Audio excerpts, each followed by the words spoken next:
See how gang violence affects students. We take a look back at this year's MS Walk and campus ministries grow. All this and more coming up next on College Week. From the Jeske Fine Arts Center on the campus of the University of Sioux Falls, this is College Week. With Brandon Sandoval, Stephanie Chmielewski, and sports with Brett Geese. Good morning. I'm Brandon Sandoval. And I'm Stephanie Chmielewski. Thanks for joining us. Last week, the Mears Library celebrated National Library Week. From 2 to 4 on April 15th, students and staff alike were invited to come read one or two of their favorite poems or just sit and listen and relax for a little bit. Following the readings, the English department and the library staff served root beer floats and cookies. National Library Week was started in 1958 and is an annual event that honors libraries and librarians all around the country. Next year's celebration will be on April 10th through the 16th. In Sioux Falls, gang violence is on the rise. With more on the story, here is College Week's Adam Verink. In Sioux Falls, gang activity is not the first thing to come to mind, but in one weekend, there have been almost 12 reports of gang-related vandalism. Detective Bingham says what exactly a gang member is. If they walk like a duck, quack like a duck, and dress like a duck, they're a duck. When I first became a police officer, we used to call the young kids the wannabes. They're a wannabe gang member, but we discovered that the wannabes will prove that they are. Here recently, past year or two, we have developed a street crimes unit. These are officers are in an unmarked vehicle, and they basically sit around and watch and observe and be a good witness, and if they have to, get out and make arrests and enforce the laws and protect the citizens of Sioux Falls. Officer Nelson, who has been with the street crime unit since it started in April 2007, says that we have up to 300 gang members and associates in the Sioux Falls area. Well, in Sioux Falls, we've identified individuals that are members of approximately 32 different gangs over the last 3 years. Approximate membership it varies depending on the time of year, because we have, this gang membership is kind of a transient population. People come back and forth to the reservations in bigger cities and that kind of thing. So the number, it's a fluid number, and best estimate would be anywhere from 250 to 300 gang members and/or associates in Sioux Falls. Even though gang members do not pose a direct threat to college students, Officer Nelson says we should be aware of their presence in the area. Just kids on college, I don't think that gang members are necessarily a direct threat to, kids on campus, but it would be a good idea. And I know I've worked with campus security at both USF and Augie about, training, being able to identify who some of these people are. It's not uncommon for them to be passing through the college campus. Certainly with all the vehicles and that kind of thing, it's a area that's pretty much ripe for the picking as far as theft. Sergeant Ellen Dale of the University of Sioux Falls Campus Safety says what students should do if they are suspicious of any gang-related activity. If students are suspicious of any gang activity, they should call us first. If they can't get a hold of us and they feel immediate danger, they should call 911 immediately. If you are suspicious or feel threatened, contact Campus Safety at 321-6400 or the Sioux Falls Detective Bureau at 367-7234. For College Week, I'm Adam Verink. Last Saturday was the 2010 MS Walk for a Cure. With more, here's Stephanie Chmielewski. It may be an early morning, but the people of the Sioux Falls Multiple Sclerosis Society are already out and about. People of all ages and backgrounds have come out today in hopes of raising money to find a cure for MS. Director of Special Events, Mandy Peterson, says she has high hopes for this year. We're hoping to raise around $170,000. Our chapter actually covers North Dakota, South Dakota, and Iowa, and through all our Walk MS events, we raise about $700,000 every year. Even though curing MS is the reason for today, people have many reasons to come out. Travis Robinson, head coach of the Sioux Falls Wheelers and an MS Walk participant, says why he feels it's important to participate in community events such as these. It's a great atmosphere. People are really happy. They're really willing to help people with multiple sclerosis. And, if we can get a little bit healthier while we're out here, it's just another plus. In addition to getting more physically fit, USF College students Brandy Reiner and Jess Thomas say how USF's culture for service brought them here today. we're part of the Law and Justice Club, which is why we came out today. And it's been really awesome because we're required to do some community service hours, which is a good thing because it lets us have the opportunity to come out and do it for a good cause. And it gets other people involved because we have others in our group that aren't from USF that we brought with. It's important for everyone to get involved in your community, especially if you plan on staying here. Brandy and I aren't 100% sure where we're going to end up, but we both love Sioux Falls, and so we want to be involved. For USF College Week, I'm Stephanie Chmielewski. If you would like to be a part of next year's MS Walk, call 605-336-7017 or log on to mymssociety.org. Coming up after the break, we'll take a look into a new student-led prayer group. Don't go away.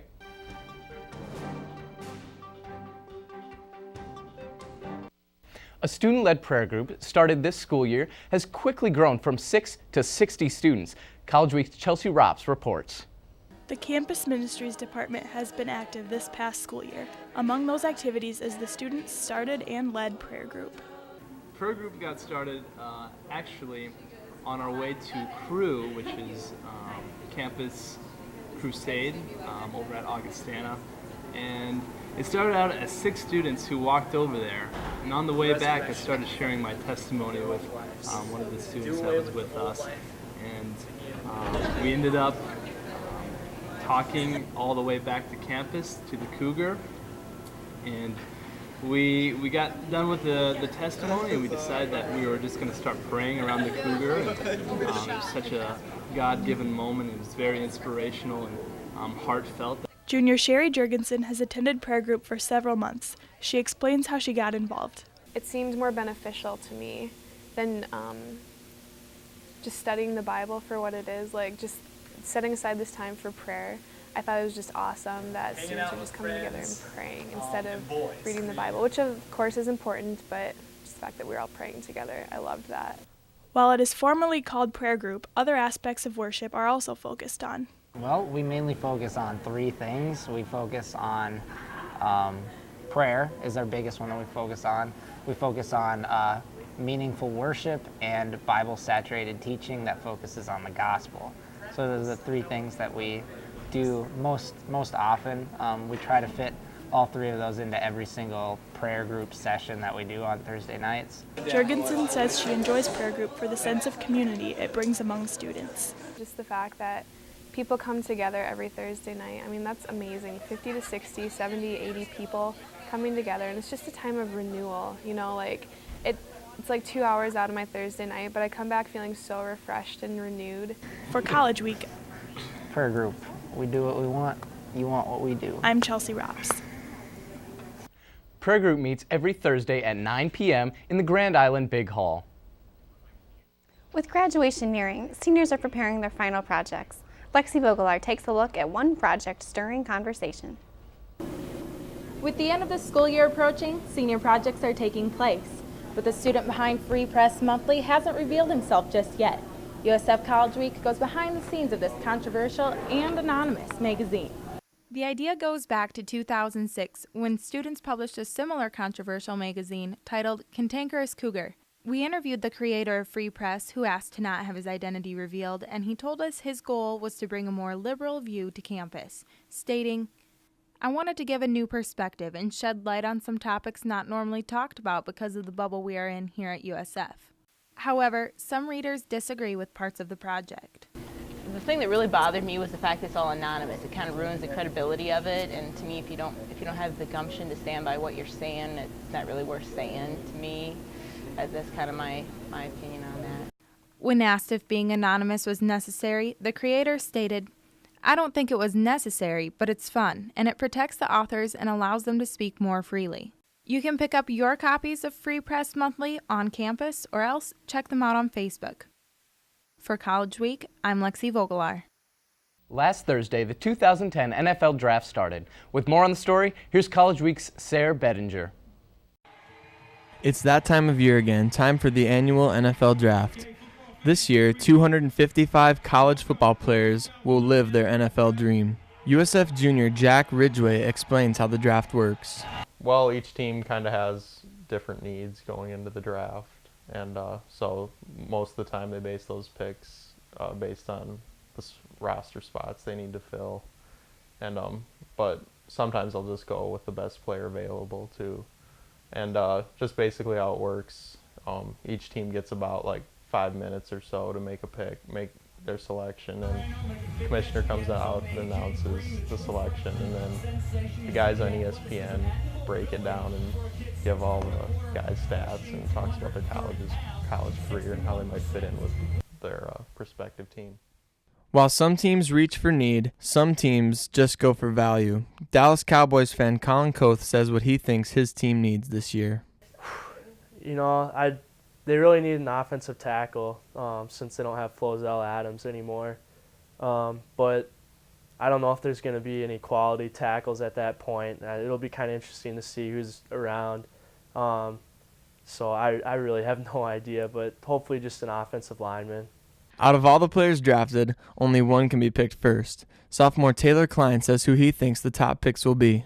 Ndong Masu, I believe Sam Bradford. Then it's either Gerald McCoy or probably Eric Berry, the safety from Tennessee. Those are probably the two, depending on the team that goes and what they need. But those are probably the 4 best players in the draft this year. You can still catch the last few rounds today from 10 a.m. to 6 p.m. For College Week, I'm Sarah Bettinger. Coming up after the break, Ronald Hawkins sits down with Sioux Falls mayoral candidate Dr. Kermit Staggers on Crosstalk. We'll be right back. Hello and welcome to another edition of USF Crosstalk. I'm Ronnie Hawkins, and today we have a special guest with us, Dr. Kermit Staggers, who is a professor of political science and history here at the University of Sioux Falls, and also happens to be in a pretty big race for Sioux Falls mayor right now. So thanks for taking time out of your busy schedule to come see us this morning, Dr. Staggers. Well, thank you very much, Ronnie, for having me here today. Awesome. Well, we'll just get right into it. As you know, there were a lot of candidates running for mayor this year. We had 6 total. What set Kermit Staggers apart from the rest of the field? Well, in running against 6 candidates, you have to stand out above everybody else. If you don't, you're not going to get into the runoff. And so the main thing I tried to emphasize is that I was concerned about, trying to have less property taxes, less regulation, letting people have more of their own opportunity to go out and be successful in life. And I think that message played well because, after all, we did get in this runoff, and now we're running in an April 27th election. Awesome, very good. The thing that's kind of really surprising to me is you ran such a great race. You got the most votes in the primary, but you also spent a relatively low amount of money in comparison with some of your candidates. How did you get your message out and get to voters while keeping your campaign fiscally responsible? Well, one of the primary reasons is because that was our 10th election that we had been involved in. You know, we are experienced in elections. Most of my opponents really do not have very much experience in elections, and so consequently many of them hired consultants. So for example, when you start hiring consultants and ad agencies and running your elections, well then that's going to cost a lot of money. Let me just give you an example. My present opponent right now, Michael Huther, he spent about $145,000 through April 8th on his election. Obviously, he's never been involved in politics before. He has no experience in government, and so there is a need for him to do that. On the other hand, during the same period of time, we spent $33,000. So he spent well over 4 times the amount of money that we did. Wow. Now that is, maybe I should, I'm sorry to interrupt, but it's okay. Sometimes people believe, well, the person who spends more money is going to be successful. Well, many times that's true, but it is not always true. Very nice. An Argus Leader poll that was released a couple weeks ago had you polling ahead of the other 6 candidates in the primary for the mayor election, but it also kind of struck me too, it also showed you with the highest unfavorability rating. How do you respond to something like that? That's exactly right. Well, I was asked that very same question on Kello TV just the other day, and very simply it's because more people know me. Now, I've been involved in elected office now for 16 years, and during 16 years I've had thousands and thousands of votes. And guess what? You're going to have some people not liking some of your votes. And so because of the experience I have, that's the reason I had the highest unfavorable ratings. The next person with the highest unfavorable ratings had the second most experience. So it seems like there's a correlation between experience and unfavorable ratings. For example, Mike Huther, my present opponent, I think he was down to 11% unfavorable ratings, but the reason for that is because nobody knew him. And so that's the explanation for that. Oh, okay, very nice. One of the big issues in Sioux Falls over the past year, and something you even mentioned in one of your Yes. television ads, was the need or the not need for a Sioux Falls Event Center. Tell us a little bit about your position on that. Well, that's a question that we've been asked literally hundreds and hundreds of times. Right from the very beginning, my position has been very clear. I've not changed it at all. Several years ago, there was a movement by a number of businessmen to try to get a coliseum. And this coliseum would actually be an indoor football field that, of course, would be used for college football, but also would be used for concerts and other activities. At the time, I was asked to be a part of a committee to try to get that going. And in talking to one of the individuals, I said, hey, I'd be happy to do that. I would support that. But there's only two requirements. One of the requirements is that we do not have any new taxes or tax increases. And secondly, that we do not have any subsidy. Well, I was happy when they told me that a donor was going to give $50 million and have no subsidy. I was really happy, but they could not guarantee no tax increase. So consequently, I could not take part in that committee. Later, this committee was transformed into the mayor's 18-member task force. And unfortunately, they proposed a tax increase, and so consequently, I could not agree. Now, eventually, though, we had the task force finding out that Pierre would not go along with this, and so I, of course, presented new proposals. Okay. Well, thank you for joining us this morning here on Crosstalk. And of course, for all of you that are registered voters in Sioux Falls, remember that the mayor runoff election is this next Tuesday, April 27th. And a good luck to you, Dr. Staggers, in that race. Hey, thank you very much, Ronnie. All right, well, stay tuned. We have Brett Geese with sports coming up next. And now it's time for sports with College Week sports reporter Brett Geese. So Brett, sounds like the football team's off to a good start. Yes, spring practice just started a little bit ago. With spring well in hand, football is just around the corner, and just like every other year, the University of Sioux Falls has a target on their back. The University of Sioux Falls has obtained the #1 ranking in the preseason poll, receiving 14 of the possible 18 first-place votes. Cougars are coming off back-to-back national championship victories, last year beating Lindenwood 25-22. This year will surely be a little different, though, with new coach Jed Stugart taking the helm. USF will be led by their defense this year, returning 4 starters from the #1 ranked defense in the nation. The offense, on the other hand, has lost 10 starters, including Rawlings NAIA Player of the Year quarterback Lorenzo Brown. Fellow GPAC members Morningside College, Hastings College, and Northwestern College joined the Cougars in the top 25. Season opens for USF on September 4th at home against Dana College.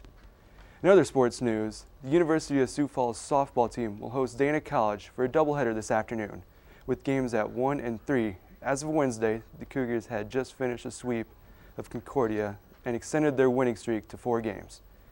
Cougars have been led by Andrea Hacker's batting average of .363 and 7 RBIs.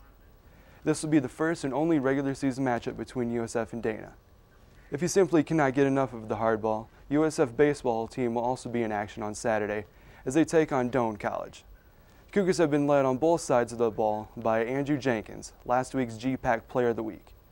Jenkins is batting .366 and has 29 RBIs and is 5-0 with a 3.46 ERA.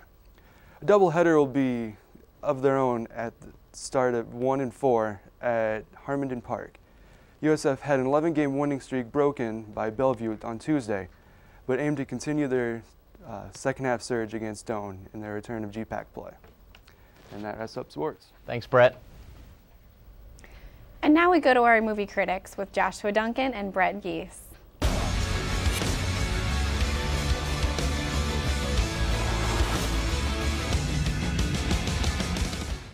Welcome to Movie Moment. I'm Brett Geese. And I'm Joshua Duncan. Today we're reviewing Clash of the Titans, starring Sam Worthington, Liam Neeson, and Ralph Fiennes. It is rated PG-13 for fantasy action violence, some brief sensuality, and frightening images.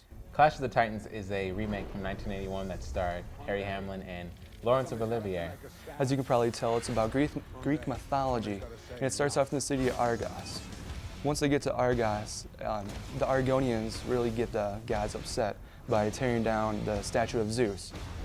Doing so, the god of the underworld, Hades, gets involved, and he threatens the city of Argos to either sacrifice their princess to the gods, or he'll set off the Kraken. The Kraken? Yeah, the Kraken. So after that, Perseus, he's the demigod son of Zeus. He goes on an adventure with some men from the city, and they face many trials, from big scorpions in the desert to the former dead king, and also they go down to the underworld and fight Medusa so they can try and figure out how to stop the Kraken. And they come out with a plan, but if you want to see that, you have to go see the movie. So Brett, what did you think about this movie? What did you like about it? Well, I'm a big fan of Greek mythology, and growing up as a kid, I always liked watching the movie Hercules, so I wanted to see how they'd put those characters, those Greek gods, into a real-life portrayal. I think the CGI was really good, all the effects. I mean, I didn't go to see it in 3D like it can be seen, but you can tell that they worked really hard on those effects. I was really impressed with the performance by Sam Worthington. It seemed like he was sort of meant to be for the role of Perseus. Brett, just like you, I'm really fascinated with Greek mythology.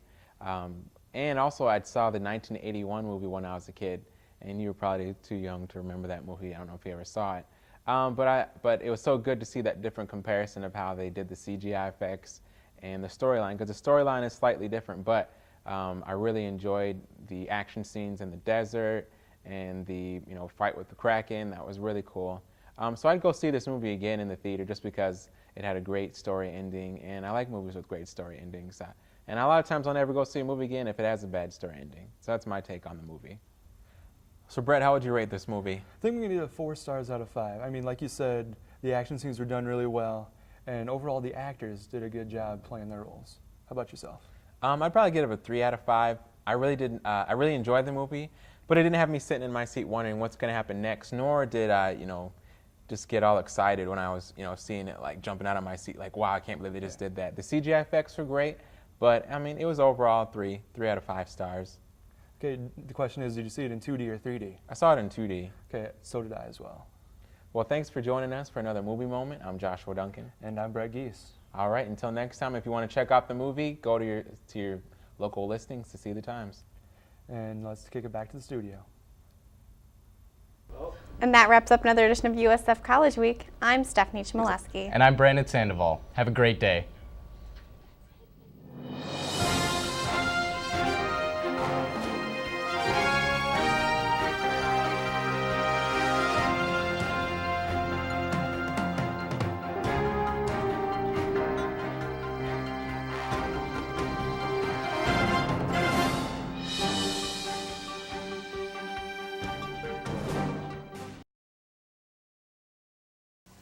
I need to shave. Hey, Brandon, you called? Yeah, cameraman. Okay, I need you to get a shot of a football player, interview with Kermit Staggers, and then one with a squirrel, in that order. A squirrel? Little brown woodland creature by 3 o'clock. 3 o'clock? It's 2:30. So run. Look, football player.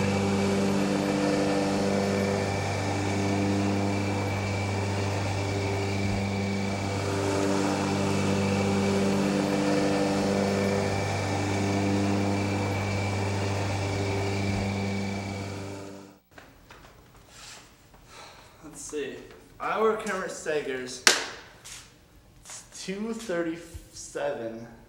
Where would I be? Bathroom. Over here.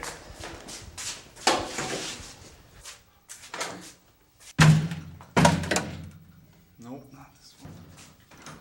Nope. Someone in there. Kermit, is that you? Kermit! Kermit, I need an interview. Oh, what the heck? You got the wrong guy. Sorry.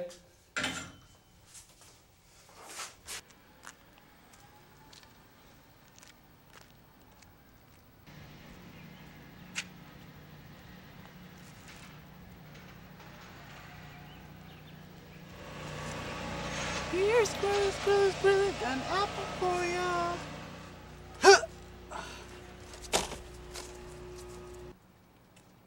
What's that? Squirrel! Hey, squirrel! I need the internet. Can you here? You catch it. No.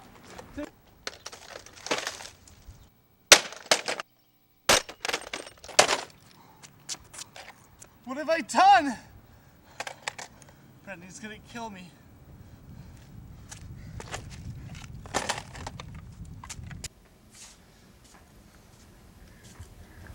Brandon, I couldn't. It was one squirrel.